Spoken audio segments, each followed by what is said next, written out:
महाराष्ट्रातील प्रत्येक जिल्ह्यामध्ये हाय रेड अलर्ट. प्रतिनिधी पूजा बनसोड. नमस्कार, मी भाग्यश्री. महाराष्ट्र न्यूज 24 लाईव्ह मध्ये आपले स्वागत करते. महाराष्ट्रामध्ये यवतमाळ, वाशिम तसेच अनेक जिल्ह्यांमध्ये ढगफुटी सदृश्य पाऊस बरसत असल्यामुळे सर्वत्र हाय अलर्ट जारी करण्यात आला आहे. हा हाय अलर्ट नसून अतिशय धोक्याची संभावना आहे. कारण की मानोरा तालुक्यामध्ये सुद्धा डोंगराळ भाग असून आणि या डोंगराळ भागामध्ये पावसाचे जास्त प्रमाणात पाणी आलेले आहे. ढगफुटी सदृश्य आपल्याला या व्हिडिओद्वारे दिसत आहे. त्यामध्ये मानोरा तालुक्यातील बरेच ठिकाणी रस्त्यावर व पुलावर पाणी वाहताना दिसते.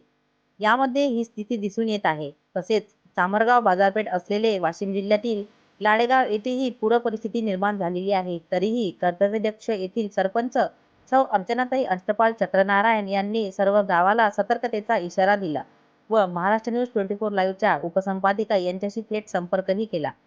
यांनी ही परिस्थिती सांगितली. तसेच आमच्या माध्यमाचे प्रतिनिधी पत्रकार सर्वत्र ठिकाणी जाऊन तेथील परिस्थिती लक्षात घेता व फोटो व्हिडिओ घेऊन आपणास ही जीवघेणी परिस्थिती दाखवत आहे.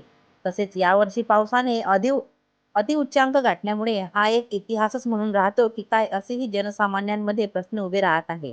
तसेच लाडेगावचे सरपंचच नव्हे तर इतरत्र ठिकाणवरूनही महाराष्ट्र न्यूज 24 लाईव्हच्या उपसंपादिका मोनाली मॅडम यांच्याशी जनता संपर्क करत आहे. तरीही आम्ही जनतेला असे आवाहन करू इच्छितो की जीवन हे अनमोल आहे. कोणी सुद्धा या अति पावसामध्ये, पूर परिस्थितीमध्ये पूर पाऊस बघायला जाऊ नये. काम नसेल तर घराबाहेर पडूच नये. महाराष्ट्र न्यूज 24 लाईव्ह जनहितार्थ जारी. प्रतिनिधी पूजा बनसोड तसेच मी भाग्यश्री आपली रजा घेते. भेटूया पुढील बातमी सत्रात. नमस्कार.